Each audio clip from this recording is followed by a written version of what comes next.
and welcome to another episode of POLI-TRICKS with myself, Mercer Prescott, and my band of eclectic cronies. You know, it sounds weird when I say my band.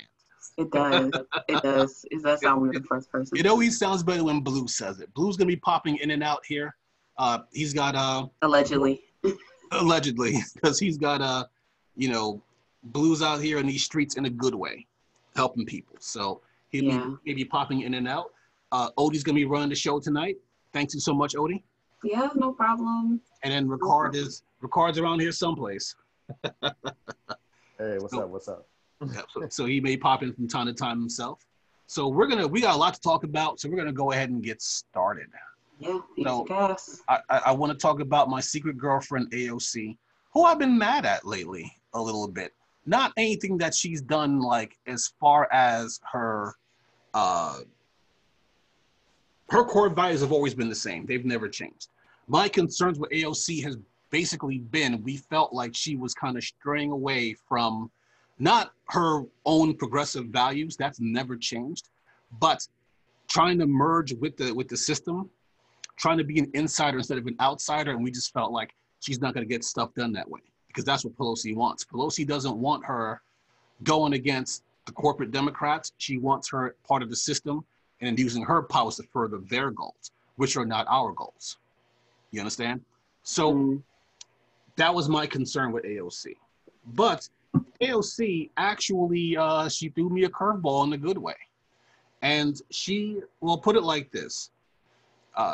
There is a gentleman, a rep out of New York City called Eliot Engel. And I'm not gonna lie, I'm not as deep into New York politics as I should be, even though I'm from New York. Eliot Engel, he's a rep. He used to be a rep for the 16th District of New York from 1989 to 1993. Okay, we're 16th District. What borough is that? Is that like yes, where is that? That's actually a little bit further upstate, just south of Albany. So that's more like the Catskills and stuff like that. Okay. Currently, he's the rep for New York's 17th District, which is Rockland County, Westchester, and near the Tappan Zee Bridge. Okay. His district is basically about 60% white, 10% black, and the rest is mixed between Asians, Hispanics, and there's actually some Native Americans in there, okay?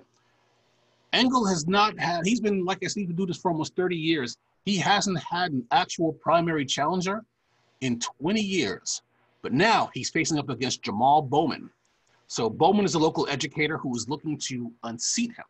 So Bowman is basically, I don't want to say a carbon copy of AOC. Yeah. But as far as like the playbook goes, as far as like how he, like the path that he's forging, I get it.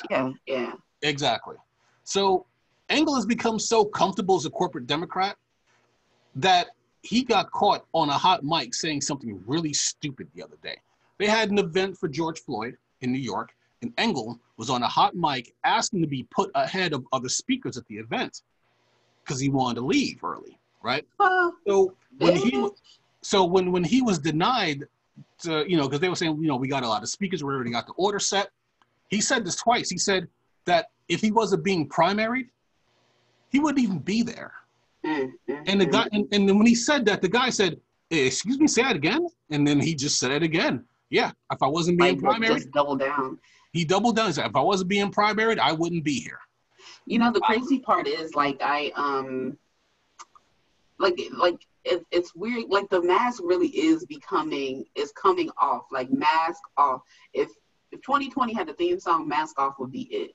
For real. Because the man behind the curtains being revealed, we're starting to hear people's what were formerly their private thoughts. And especially like with the fallouts from the protests and people's businesses getting shut down because it's like, fuck that guy is racist. Like the cancel culture is so swift and quick, and it's like, oh really, that's how you feel? Get your ass up out of here. Like that's the energy we on for 2020. Like Nina said 2020 clear vision, and that could not, like, our eyes are being opened the fuck up. Yes, absolutely. Now, a few days ago, AOC endorsed Engel's opponent, Jamaal Bowman. And Engel made a video where he had himself a little meltdown. So this is what he said in his little meltdown. He said, "This is not a dictatorship. This is a democracy. We shouldn't have one person from on high even though she's a colleague of mine, talking about AOC, think that she can anoint whoever is elected. That's not what what she's doing. Hmm? This just not what she's doing. Yeah. But that's funny that you feel that way. Right, exactly.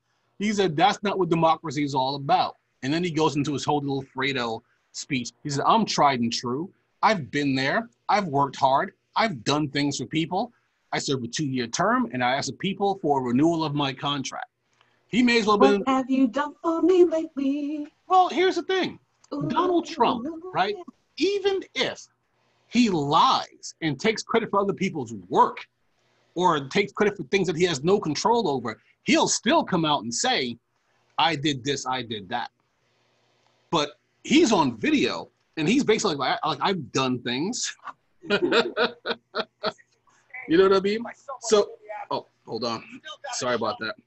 I went to go turn the sound of my phone off, and then I had a video on. I may give it a quick blurb today if we have time, but it kind of pissed me off. But anyway, but Engel shook. You know, he's really shook now because now he's getting those whole Joe Crowley vibes. So Joe Crowley is the multi-decade incumbent that AOC unseated, right? Because now this race is tight. You know, this is not just okay, I'm gonna beat up on this guy the way AOC is gonna beat up on Bizarro AOC, whatever. I forgot her name. That's how unimportant she is. The corporate Democrat who's trying to primary AOC, and they just figured, oh, she's a Hispanic lady with 3 names. Oh, she'll be perfect to run against AOC, even though she is basically. If you saw that the establishment had a laboratory where they were cloning people, then you could be like, oh, that's where Bizarro AOC came from. Because, and I really can't remember her name. That's how unimportant she is. But this is a tight race right now. So Bowman's gaining a lot of steam. And then to toss a drowning man an anchor, 2 things happened today, which is what maybe you want to talk about today. After work, I was getting ready to do some last minute revisions before the show. And I found out that that Bernie Sanders had just endorsed Jamaal Bowman. And then to make it worse for Engel, Chuck Schumer has held off on endorsing him. This is from Politico. Embattled New York Rep. Eliot Engel claims Chuck Schumer supports him, but Schumer isn't on the same page. Engel, who is facing a tough primary, claims on his campaign website that the Senate Minority Leader backs his re-election campaign, but Schumer said Tuesday he has not yet endorsed the congressman. He said, I haven't endorsed in that race, Schumer told reporters. I'm busy with Senate races. But when he asked whether he planned to endorse Engel, Schumer, who endorsed Engel in previous election cycles, reiterated that he's focused on the Senate at the moment. Engel's campaign did not immediately respond to a request for comment. So basically, Chuck Schumer is doing a washing my hands with the whole thing, let the chips fall where they may. You know what it kind of reminds me of? You ever watch a movie called Payback with Mel Gibson? I don't think so. Mel Gibson, the antagonist was a dude named, God, I'm trying to remember his name. But he worked for these mobsters, and these mobsters had a hotel called the Oakwood Arms, where all the mobsters used to hang out. And Mel Gibson roughed up the antagonist there.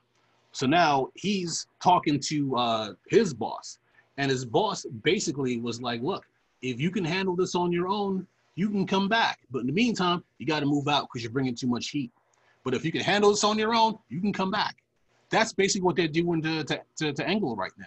They're like, look, you got to do this on your own. If you do this on your own, you can come back and we'll support you again. But you done fucked up, kid. You're on hot mic saying dumb shit. And right now we can't really insulate against that type of heat. So you're on your own. This is what I wanted from AOC all the time. And Bernie Sanders too. And Bernie Sanders shares that criticism too, because there were plenty of progressives who AOC and Bernie did not really come out and support. Okay, they can't support everybody. That's basically the truth. Okay? Right, because there's not enough reps to match the availability, yeah. Yeah.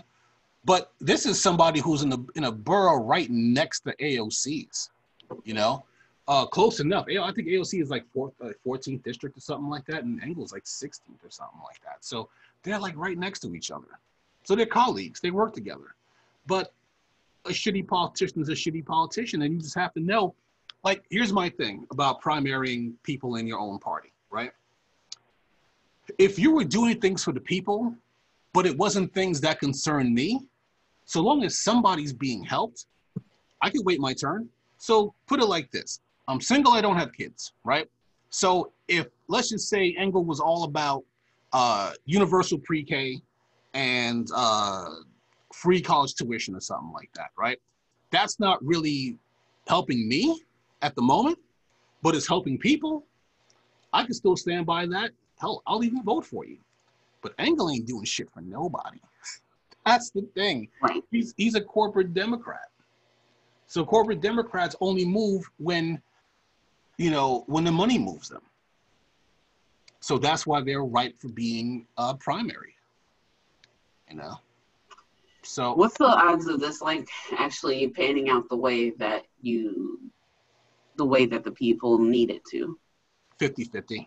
It's not going to be, trust me, if Bowman wins this race, it is not going to be a landslide. This dude is a 30-year incumbent, 20 years in that district. So it's not going to be a matter of Bowman's going to come in and curb stomp. Okay? It's going to be a tight race. And don't forget,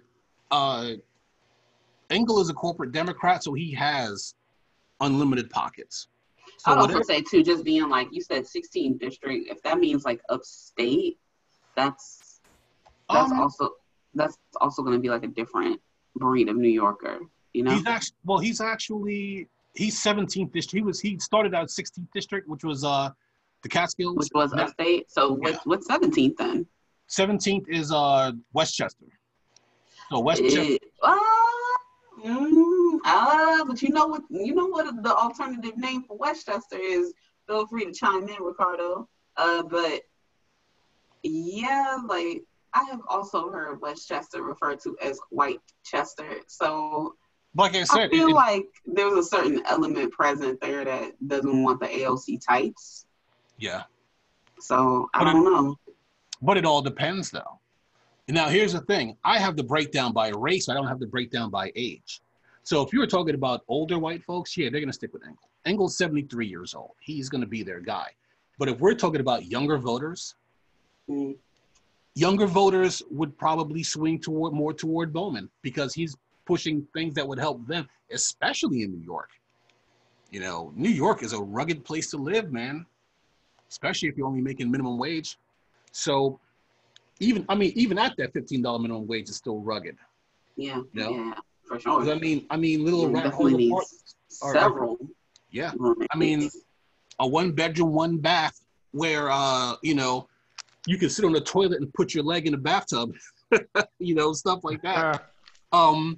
Basically, that's gonna run you like what, $2,000, $3,000 a month, at least for a little tiny apartment where you could stand with your legs apart at one point of the house and be in every room in your apartment. Not have a bathtub, just have a shower. Yeah. 550 square feet. Yeah, basically. Where your bedroom is in your kitchen. Literally. The bed just comes down like an ironing board. So you know what? It all depends. If, like I said, the demographics I got were just by race, but not by age. If it's a younger demographic, we're talking about maybe, 50 and under, I could see it going 50-50. But the main thing is, even if Bowman loses, we want Engel to sweat. And here's the thing. Let's just say Bowman loses and he gets, 40% of the vote? That's still really good for a first-time run, which means that he would be poised to come back and take it again. Don't forget, those reps, their cycle's only 2 years. In the Senate, it's 6 years, But if you're a rep, it's 2 years. Mm-hmm. So they're constantly in campaign mode. Yeah. So makes sense. So I have a question. Can you guys hear me? Yeah, I can hear you.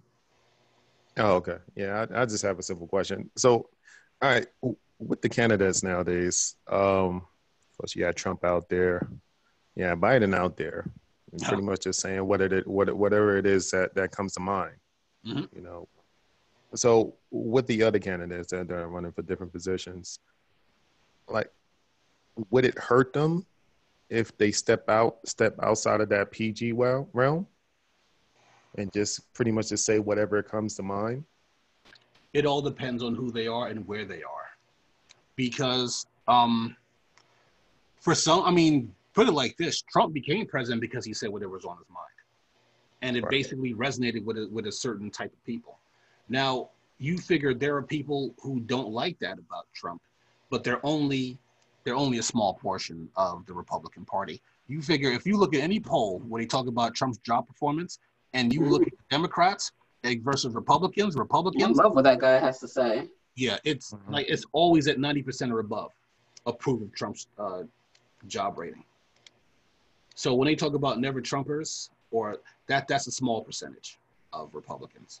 And even then, like I said, they're probably just saying that so they don't have to eat dinner at Golden Corral, that they could eat people food on Thanksgiving. So somebody will let them in. So, but Engel's in a lot of trouble. But I'll tell you some people who are coasting by the new cast of Black Panther 2. Chuck Schumer, Nancy Pelosi, in their Jamaica Avenue special kente cloth. You know, I know those knees are hurt. I know my knees would be hurting. I threw my back out yesterday, and I got so mad because I thought I had to crawl under my desk to reset my modem because I had a little power outage today, and I was already cursing. So I can imagine Nancy Pelosi. She's like 80 years old doing that knee thing. I know that hurts. And they were down there for like 7-8 minutes. They were there for the time that George Floyd was under the knee on had a knee on his neck. So that was 8 minutes and 46 seconds, I believe. Yeah. So I mean, so what's going on here?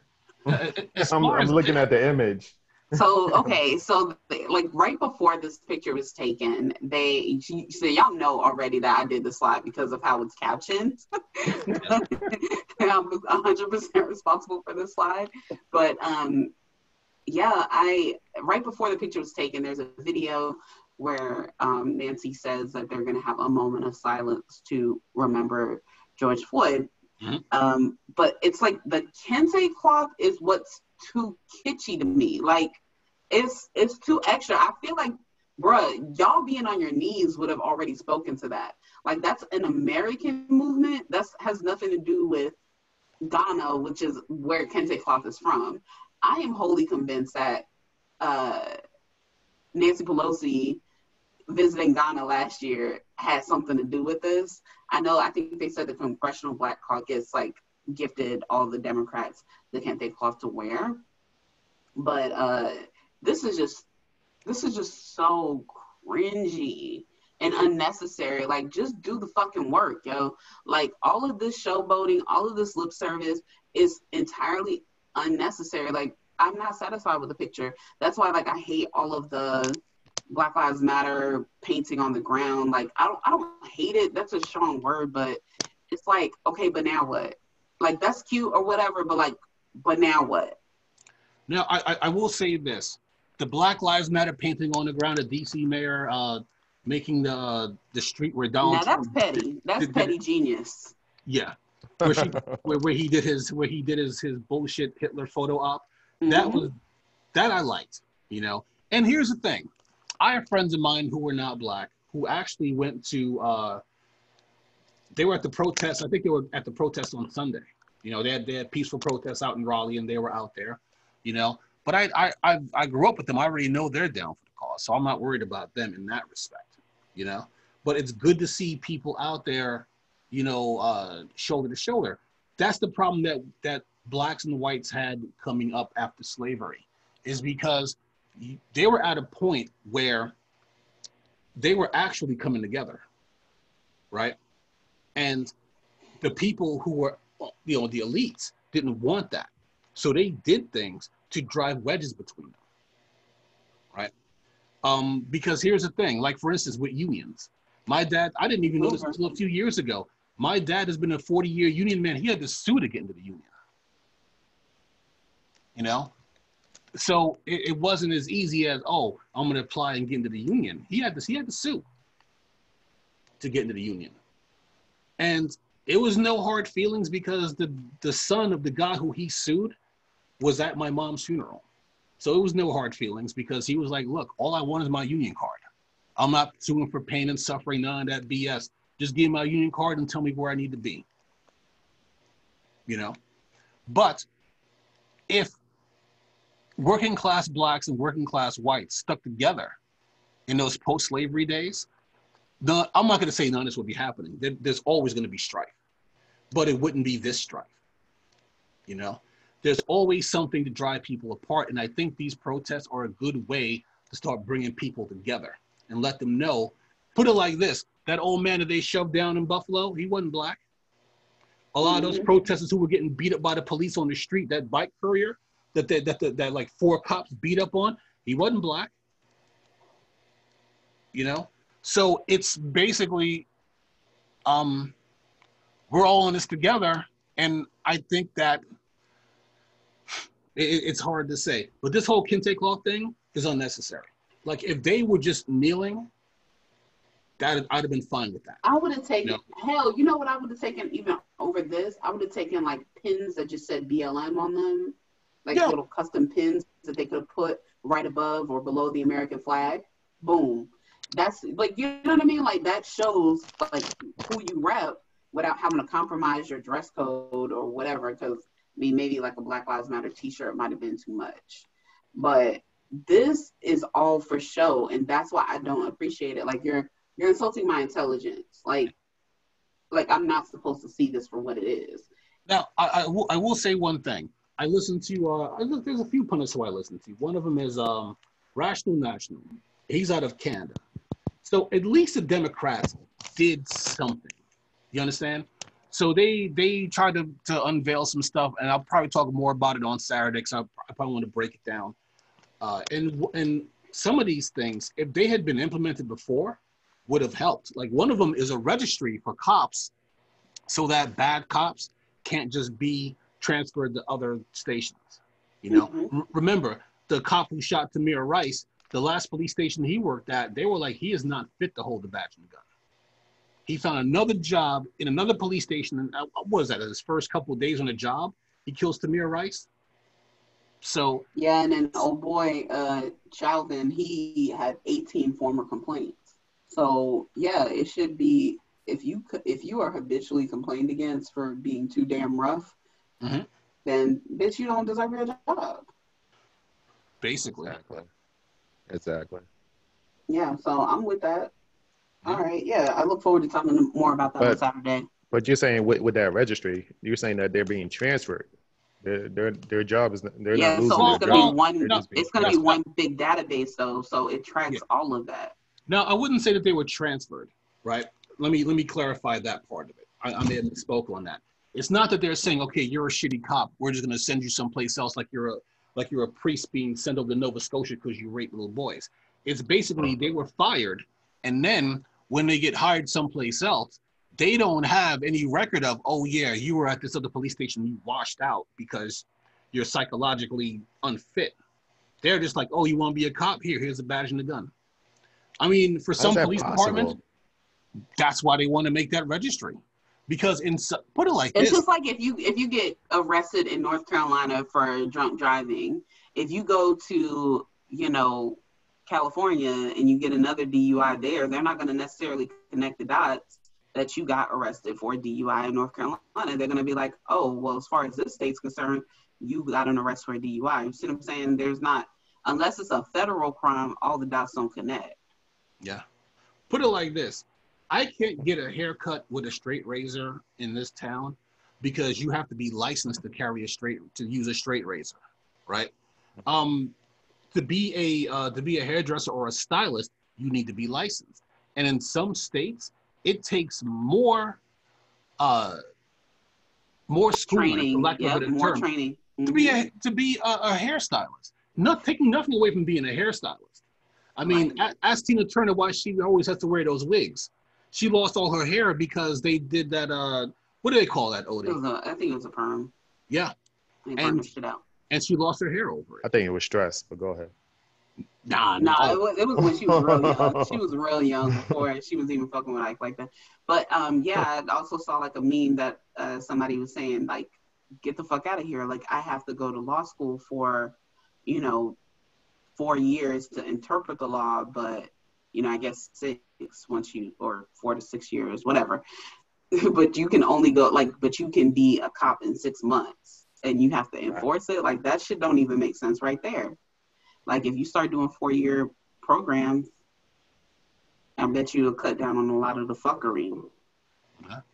But I wouldn't even say that necessarily, because when you think about people in the military, those people are trained to take orders and are trusted with weapons every day and have to make split decisions, and they still don't nearly be killing as many people. Well, their training is a lot more intense. I mean, they live in their training. Like they live in those bunkers. They train constantly. So even though I don't know how long basic training is, but it's intense training. Like they train from the moment they wake up until the moment they go to bed. So it's not like a cop where you train and then you go home and play Nintendo. You know what I mean? You're in that training, and they train, and and put it like this: if you have soldiers who go off the rails, they'll turn you in. Like that war criminal that Trump pardoned, his own people turned him in. They were like, "Holy shit, that's not part of our training for you to kill those civilians like that." So, and see, I don't know. That's the thing that kind of confuses me sometimes. Because I mean, like you guys said, I mean, a lot of companies are pandering at this point. They're just taking advantage of this absolutely. climate, this situation that we're in.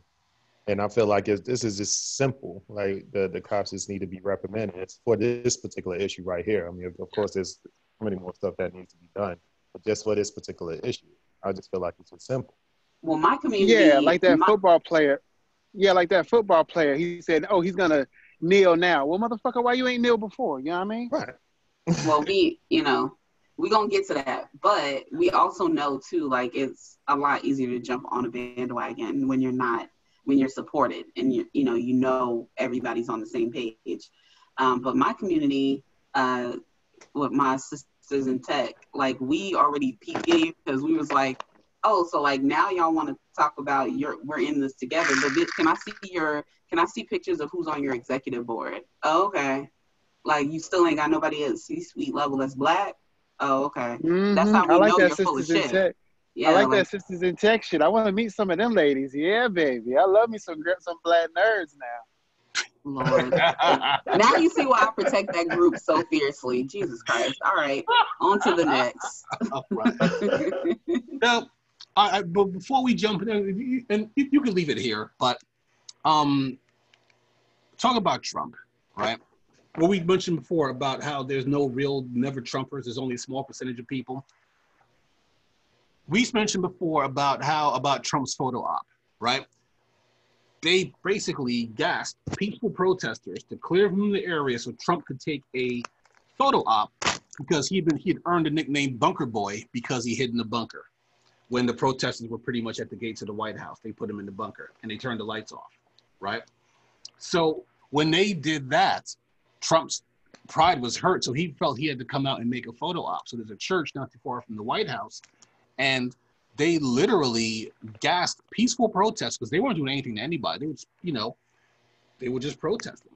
And basically, they had them gassed so we can do his photo op. And then I don't think anybody else really noticed that Bible that he had, I don't know if it was upside down and backwards, but it was definitely upside down. Like you could tell from where the spine was, like it was just like, okay, that's ridiculous, right?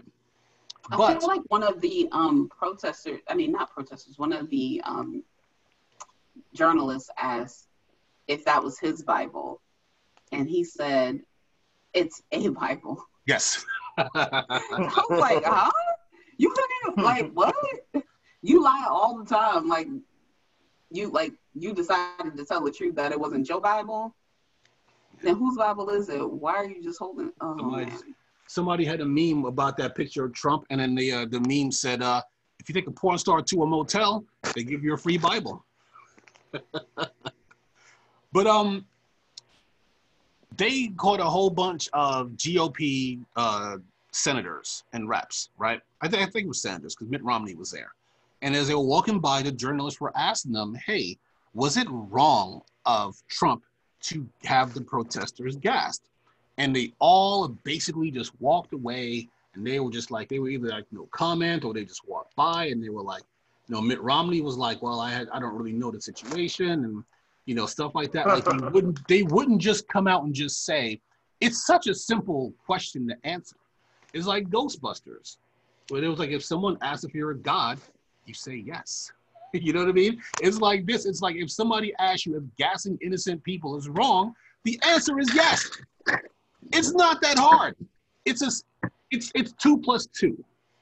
You can get 2 + 2 wrong if you're 2 years old. Okay? If you're 70 years old and they ask you what 2 + 2 is, the answer is 4. Just say 4. Just say it was wrong. Not if you're Joe Biden. Well, Joe's a different matter altogether.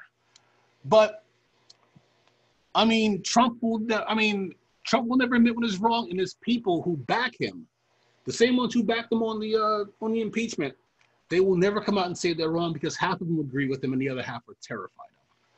Case in point, Trump was at a factory that made swabs for COVID-19 testing, right? Mm-hmm.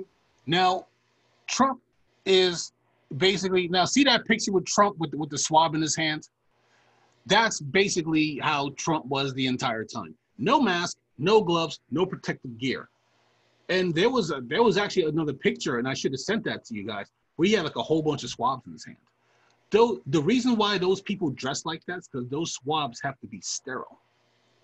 So he basically just shows up in the spot, no protective gear, just touching everything, coughing all over everything, rubbing his balls all over everything.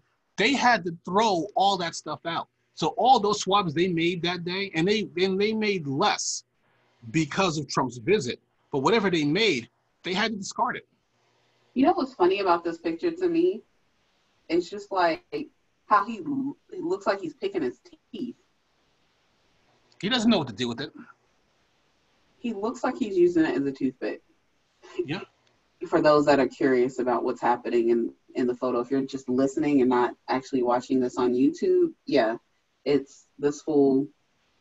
It looks just like when we leave the barbecue joint and you're like trying to like get that last little piece of meat out the side and you're about to put that toothpick in the middle. Yeah, that looks just like he's getting ready to do that. Rap group Third Base, they use a sample in a song called Sons of Third Base. I never knew where they got that sample from. But he says, in the beginning, says he is stupid, but he knows that he's stupid, and that almost makes him smart. George Bush Jr. that is, he knows that he was a dumbass. And people who were around him said that George Bush Jr. knew he wasn't the brightest bulb in the box. So he actually tried. I mean, he failed, but he tried. He tried to read up on stuff and read up on briefings, and he really tried to become smarter. Trump, 0 effort. No effort whatsoever. He's just a dumbass, and he figures, you know what? That's my brand. My brand is being a dumbass. People love me for that. I get ratings for being a dumbass. So you figure at a time when there's already a shortage of swabs, right? For testing, old folks' homes need these things desperately. How many old folks' homes became, makeshift morgues after all those poor old folks started dying of COVID-19? And Trump's sitting there, handful of swabs in his hand, contaminating all with his fucking chicken grease fingers. Jesus Christ. But, I mean, the worst thing about Trump is he says stuff. I mean, there's got to be a point in time. Well, I take that back. I'll walk back on it before I even said it. There are people who tell Trump, yeah, that's not a good idea. And you know what? All those people are fired. So, for instance, I'm pretty sure that when Trump mentioned George Floyd, right, saying that Floyd was happy in heaven with the slight drop in unemployment that happened in this month's numbers, right? You would think that if somebody was reading that over and they saw that he's mentioning George Floyd and talking about, oh, he'll be happy with the unemployment numbers, you would figure somebody would have been like, yeah, why would you say that? I know you're the president, but that's fucking stupid. You can't say that. Right? Well, was he reading off a teleprompter? No, that was the problem. Yeah, I don't think so. That was the problem. I'm pretty sure they had stuff written for him on the teleprompter, but he has a habit of just going off script. He's not a good, well, put it like this, right? Half the stuff that I say on the show is written, right? It keeps me on point. It keeps me from forgetting important stuff. And the other half is just me talking. So if I read something, right, and if I misread it, I'll just go back and read it over, right? So it happens, you know, everybody, I mean, no one's a perfect reader all the time. Trump will read something, he'll misread it, but instead of just going back and rereading it correctly, he'll just say, he'll just call it beautiful. The most beautifulest thing he's ever seen in his life, and then just keep moving like he was never wrong. So he's talking about George Floyd, saying that George Floyd, well, let me put it like this. This is from The Hill, okay? President Trump on Friday declared it a great day for equality and a great day for George Floyd. I'm pretty sure it's not because he's dead. Following a jobs report that showed unemployment falling except for African Americans and days of unrest sparked by Floyd's death. He said, You know what? go ahead. Sorry, go ahead. Go ahead. No, go ahead. I just, honestly, the shock factor, because every time he opens his mouth, I expect it to be bad. Mm-hmm. But as he started this sentence, I honestly thought he was going to say he's looking up, as in to insinuate George Floyd went to hell. I honestly thought that that's what he was going to say. I just don't put it past him. And that's probably what he was thinking or what he meant, knowing him. But I was surprised that he got that part of it right. Yeah. Well, I know Candace. George Floyd is looking from heaven, but he certainly ain't thinking about this guy. Yeah. So Trump said, this continuing from The Hill, hopefully George is looking down right now and saying that this is a great thing that's happening for our country. This is a great day for him. It's a great day for everybody. This is a great day for everybody. He actually said that twice. This is a great, great day in terms of equality. He said great a lot. You know, that's how Trump is. He doesn't know a whole lot of words. So he just repeats the ones that he knows constantly.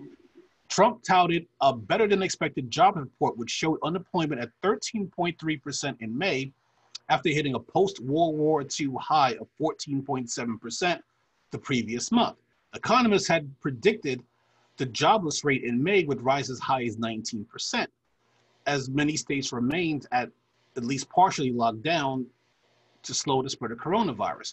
But for Black workers, the unemployment rate was 16.8%, a slight uptick from the 16.7% unemployment rate in April and the highest in more than a decade, according to the Bureau of Labor and Statistics. The jobless rate for white workers declined to 12.4% last month. Now, before I go on, I want you to remember to realize one thing. I just found out about this yesterday. Those job numbers were erroneous. Now, here's the thing. Trump using those numbers, fair is not his fault. It came from the Bureau of Labor Statistics, okay? So, but the numbers were wrong. So the jobless rate didn't go down at 13.3. It's more at like 16%. Okay. So, but even if it went down to 13%. That's still high as fuck. That's still high as fuck. And here's the thing about that. A lot of jobs that are eliminated are not coming back. So yeah, restaurant jobs are coming back, right? But how much do restaurant jobs really pay? A lot of the higher paying jobs that were eliminated are not coming back. So right now, I was watching The Hill Rising, and they had an interesting statistic.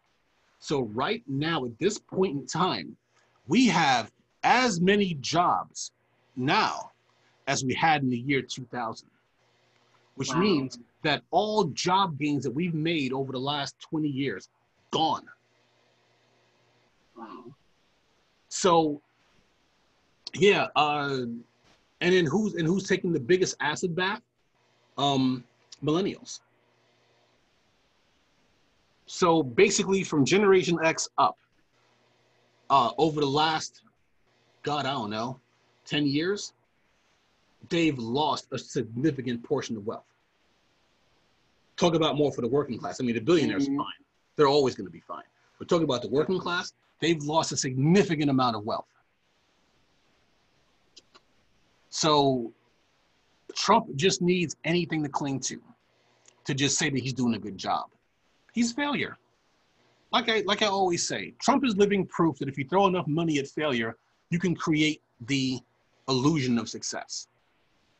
But it's basically like, look, if I want to make a mask of Ricard, and instead of me getting like a latex mask and then really putting a lot of work into it, I tried to draw Ricard's face in a paper bag and just put it over my head and like, I'm Ricard. And you can just look at it and be like, dude, what the fuck are you doing? That's basically Trump right now. He tries to post himself as successful, but he has no successes. And even the ones that he claims didn't happen under his watch, happened under Obama's watch. So he has nothing at all. We talked about this on Saturday. Only reason why Joe Biden has a double-digit lead in the polls is because of Trump's incompetence. Because Joe Biden ain't doing shit. Yeah. Joe Biden don't know where he is. Put it like this: in another year, to steal a line from Patton Oswalt, he'll be in the White House sitting in a wading pool of his own filth with a pirate hat on. He's not going to know where he is.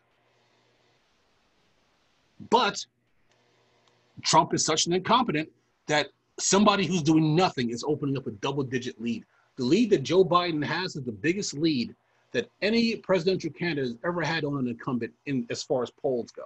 Now, there's 5 months left of the election, which means that there was plenty of time for Democrats to snatch defeat from the jaws of victory.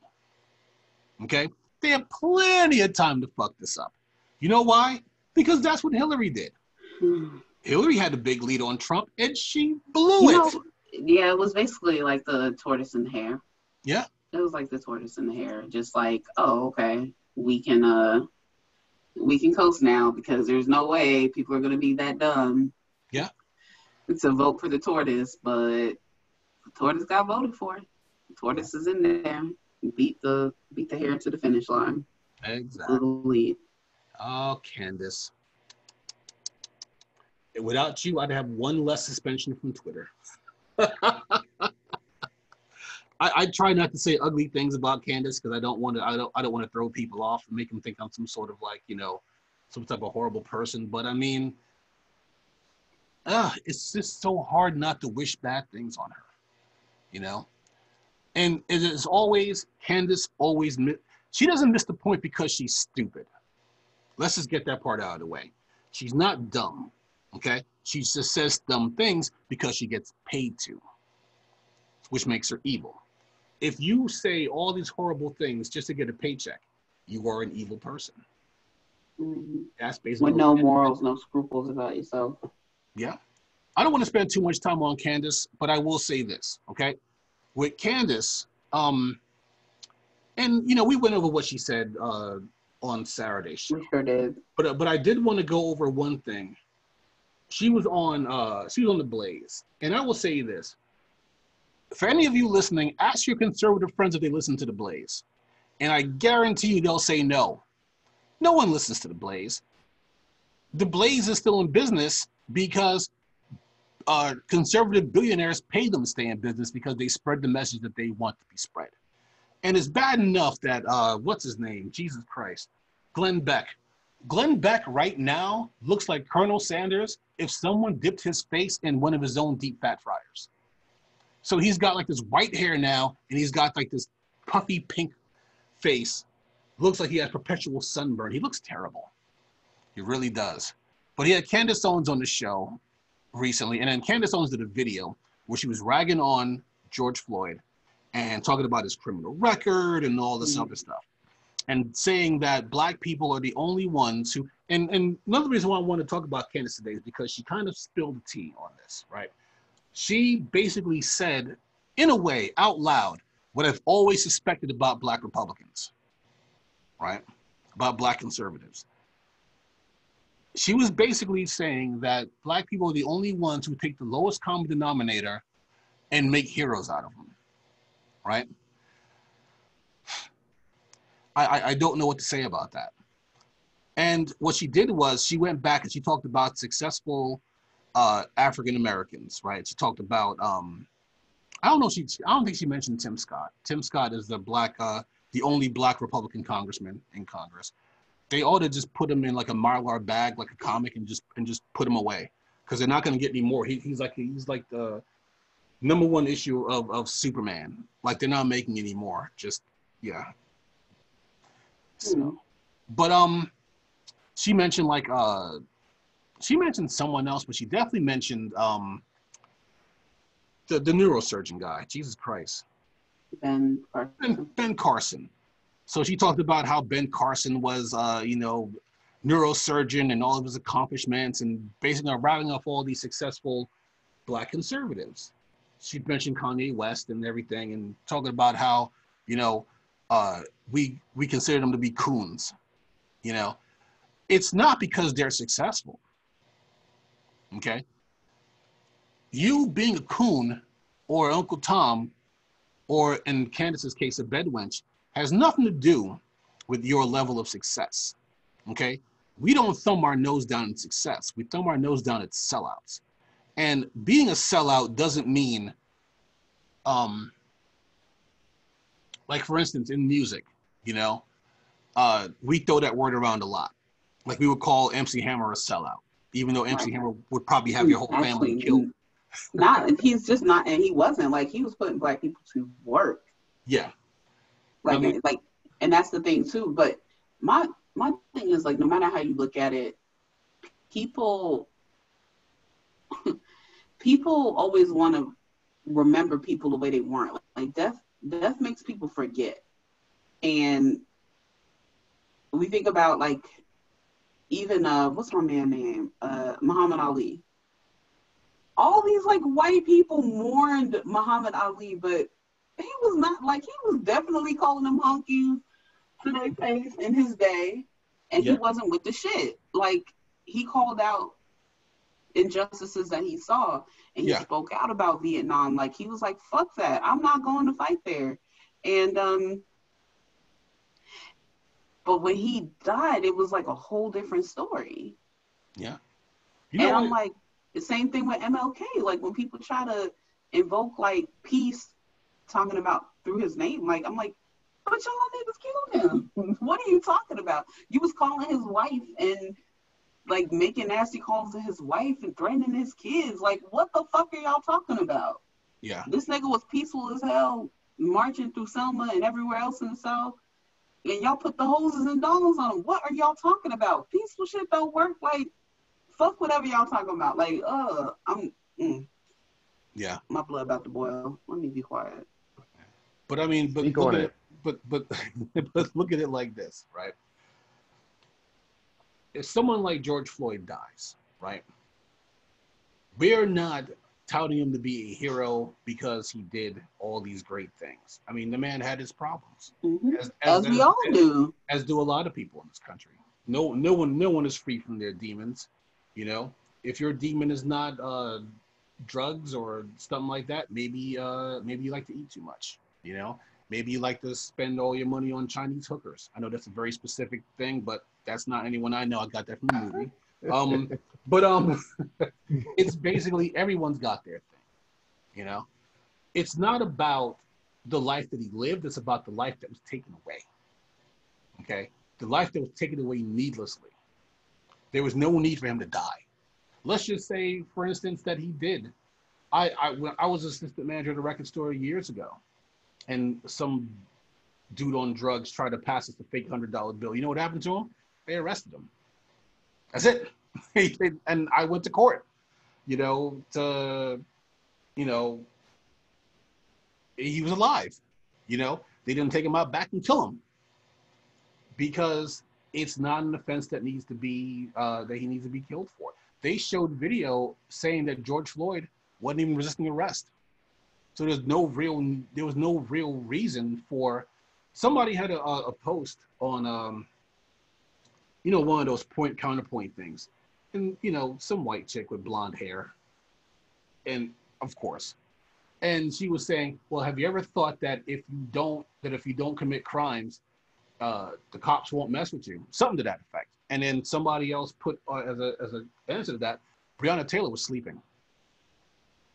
You know what I mean? Like, it doesn't take much to get killed by the police. Like, we don't need a purity test for fucking police brutality victims. That's not where we at with this. But Candace Owens' whole thing with her becoming a conservative now, and we know the whole story about her, but she basically, in her whole thing about upholding people like, like Ben Carson, she feels that if you're a conservative black, that you are just better than the rest of black people.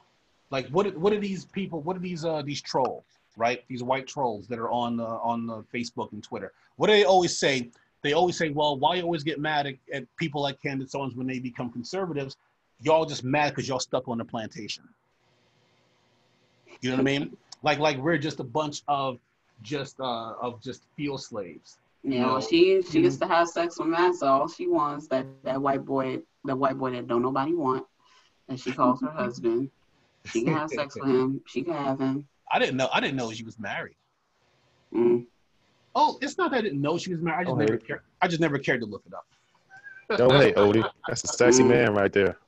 Oh, really? You want some of that? I look at it like this.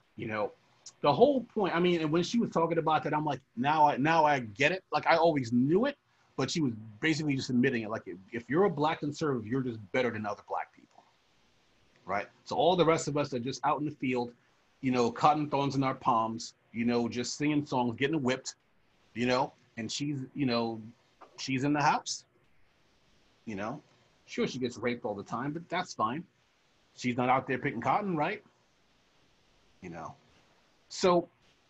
It is crazy how conditioned we are.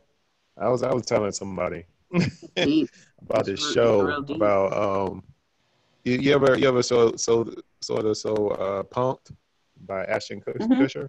Yep. All right. So there was this one episode with Mekhi Phifer, and those who don't know, Mekhi Phifer he's an actor. He was born and raised in New York, Harlem to be specific. If you're not familiar with his work, he was the leading man in The Boy Is Mine. But go ahead, and in Soul Food. And also the cult classic Paid in Full. But that's right. That's right. So sorry, I made you lose your train of thought. Particular episode. Nah. But in this particular episode, he was on the set. I think it was a show or movie that he was filming. Ashton Kutcher, he set up the prank to where it's that he had police come on the set and break everything up and made Mekhi Phifer the person that was responsible for the interruption, right? So it was a boring segment. Mekhi Phifer immediately assumed the position and put his hands behind his back, while this actor who portrayed a cop was pretty much interrogating him, trying to get information out of him. And Mekhi Phifer, he wasn't saying that. He just automatically assumed the position. Yeah, like he already knew what was up. That shit was traumatizing. That shit wasn't comedy. Yeah. That shit was traumatizing. That's what I'm saying. That's what I'm saying. So we're conditioned, unfortunately, to behave a certain way when it comes to authority figures. Yep. Yeah. It's right at, I don't know what age that is. I guess it's based on Tamir Rice. It's definitely before 11, 12. It's sometime in some window somewhere, black little boys stop becoming cute and become a threat.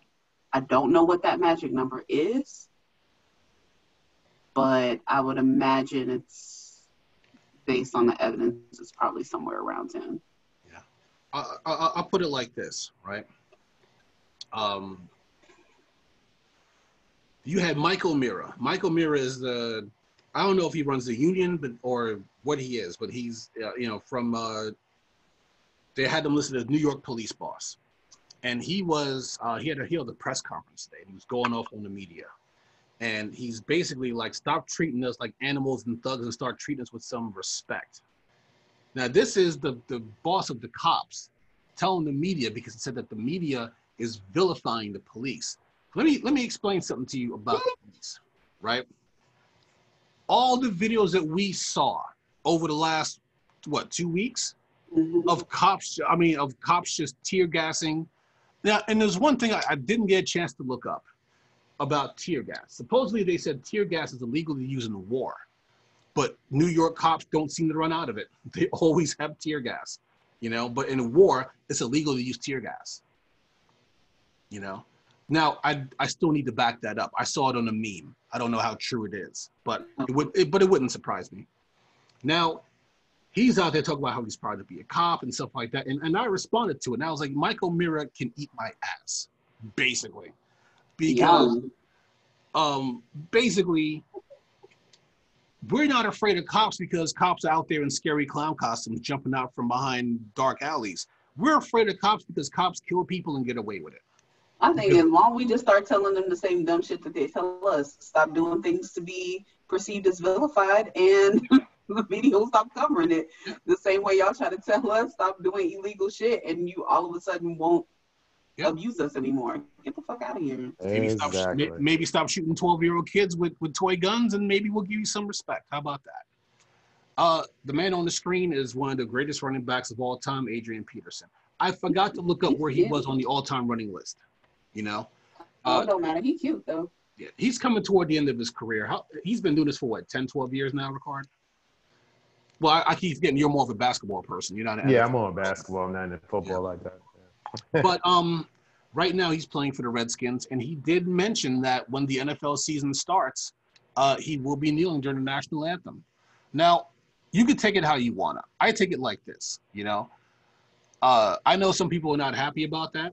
And I'm not talking about the people who are like, you shouldn't be disrespecting the flag. Shut the fuck up, man. The flag is a colored piece of cloth. It was probably made in China. Shut the fuck up with your flag waving horse shit. The people who might be mad are the people like, well, how come when Cap was kneeling, you weren't kneeling with him? Right. Right. Were they teammates? No. I don't know. No, they weren't teammates. Okay. You know, I mean, Cap only had one teammate that kneeled with him, and there were other people here and there sporadically who kneeled, right? And even a couple of coaches were kneeling, right? But when Cap lost his career, it was done so that to make Cap an example. Like, if you don't do what we tell you to do, you're going to end up like Kaepernick. You're going to be a footnote in the NFL. Now, the problem is, well, one of the things that Adrian Peterson said is, like, if everybody takes a knee during the national anthem, he's like, what are you going to do? You're going to fire us all? Right. And that's always been the point. United we stand, divided we fall. What the fuck? That's literally the thing. I will say this, and people will not agree with me, and that's perfectly fine. I understand. It's better late than never. It's better now that you make that united stand and let people know what's going on than to end up. And he has to do it. He has to do it also too, considering that what's his name, Roger Goodell.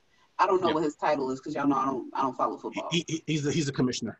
The commissioner, whatever that means. Like, I don't know. Basically the main headmaster, whatever the fuck. With his lip service support, I don't know how much actual support he's going to put into it, but he's at least said it, and so he would look crazy as hell for all of a sudden firing somebody just for taking a knee. But the fact that Adrian Peterson is at the end of his career, based on what you said, like, you know, he's probably just unafraid. He's like, fuck it, like, my coins are they're lined up regardless. My family's going to be good. So I might as well go out doing what's right. But here's the thing. So, being a backup running back in the NFL still gets you a lot of money. So it's not money that he would want to just throw away. Yeah, exactly. That's what I'm saying. Yeah, but so with that, with Roger Goodell saying what he said, how much of an impact would that cause with NFL players kneeling right now? Since, I mean, essentially, like you said, they having the backing in the NFL. Right. So how much of an impact will it have? Granted, like you said, ticket holders, they probably be upset, but what kind of changes will that spur up, I guess? Let me put it like this, man. If you want to give up your season tickets because you mad at somebody kneeling, I'll buy your season tickets. I don't give a shit. You know what I mean? Like, I'm not going to sit there and, you know, there's always people who are going to be like, well, you know, you shouldn't do this. I'm not going to watch it. They're not going to be hurting for people watching football, especially after that long pandemic and no sports on TV.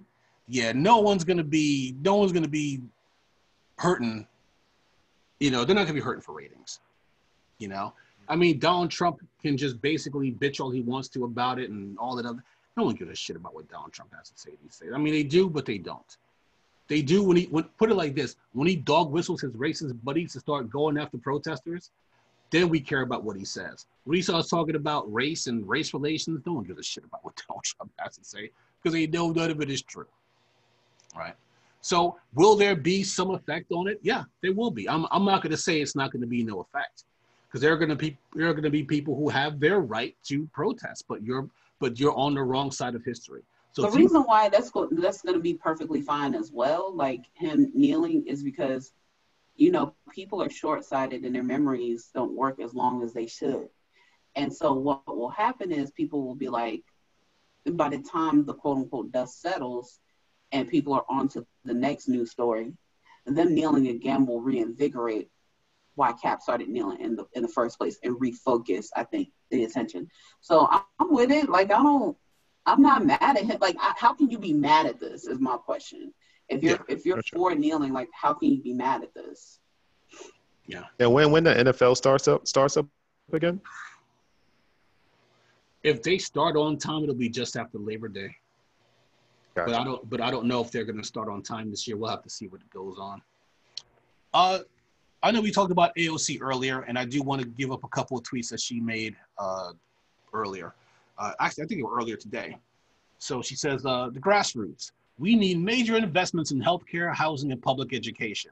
Conservatives. That's a nice idea, but fiscally irresponsible. You need to state how you're going to pay for things. So the grassroots says, let's use money from overfunded police departments. Conservatives, not like that. Okay. Not from there. Yeah. And then another tweet from AOC. Actually, that tweet was from yesterday. This is from today. Defund means that Black and brown communities are asking for the same budget priorities that white communities have already created for themselves. Schooling, schooling, and then she had the greater than symbol schooling, and then police department on the smaller side. People ask in other ways, but we're always told no. How do you pay for it? So they found the line item. Okay. New York, and I wasn't able to find out if this was for the entire state or just NYC. Either way, it's still a lot. New York spends $6 billion a year on the police. $6 billion. So I wonder how much they spend in Texas, how much they spend in California, how much they spend in Florida or Michigan or Ohio or other largely populated states, right? So the police is basically like the military in that their funding goes up even though crime has been going down. So some people are saying, hey, crime is going down because police funding is going up, but there's no correlation between police funding going up and crime actually going down. In other words, there's nothing that the police are doing that's making crime go down. So why are the police getting so much money at the expense of the rest of the budgets? So when they say defund the police, they don't mean eliminate all policing, right? What they mean is, hey, some of the stuff that's been put onto the police needs to be put on other departments. So in other words, right, if you have somebody who is mentally ill, right? If you send a cop to take care of that, that cop is probably going to end up beating that dude to death, you know, because the cops aren't trained for that sort of thing. They're not trained to de-escalate. They're just trained to solve the problem. They're trained to solve the problem with their batons. They're basically trained, hey, these people are your enemies. You got to keep them in line so you can go home to your family. And what's the line that cops always say? I'd rather be judged by 12 than carried by 6. Yep. They train these cops to basically, like they live in a war zone, and that's why they treat people like that, you know? So they're not, so if you have a situation that needs a more delicate touch, a mental health professional will be much better dealing in that situation than a cop. So if you want to have a cop to protect that professional, fine, right? And it's not just about those services. Cops in a lot of these cities are eating up money that could be used for services that could help prevent more crimes, right? So put them into jobs programs to help young people work. So this way they'll be off the streets. Put it into better housing. You know, there's so many more places where that money can go. The police departments are overfunded. And what do they do with all that overfunding? They buy tanks. They buy tear gas. They buy riot gear. And then when there's no riots, they got to create riots by tear gassing protesters who are peacefully protesting. The cops are overfunded and their unions are rock solid. I will say this. I was giving Bill de Blasio a lot of hell for his tepid response to the police when they were just beating people up, but the police doxed his daughter. De Blasio's daughter was protesting, and the police doxed her. You know what I mean? Like, the police are scary individuals. They got de Blasio shook. And I don't blame de Blasio, because if I was de Blasio, I'd be shook too. Yeah, that's why he always toes the line and shit. He don't. Yeah. Yeah. I don't want those fucking goons showing up at my door, harassing my family. You know, Mike O'Meara is talking about that we're not thugs, we're not animals. Yeah, you doxed the mayor's daughter. You literally threatened her life. And you're not thugs? Get the fuck out of here, Mike O'Meara, you fucking cocksucker. It's basically, you are what you are. You need to be defunded, because every time, even under the Obama administration, that's what happened in Ferguson when they tried to put in more police reforms. They were rejected outright. They sued to keep those reforms from going through. So now we're at the next stage, which is, yeah, we're just going to defund you. Because the defund thing is basically because when we tried to do reforms, you didn't want the reforms because you wanted to keep on being thugs. And now we're at the stage where it's like, okay, well, now we just got to defund you. And if the people in office won't defund you, we'll put somebody in office who will defund you. So your days of running wild, you know, pushing down 75-year-old men, yeah, those days are going to be over because people are getting hip to it now. They're like, okay, you won't do the reforms? Well, we're just going to defund you.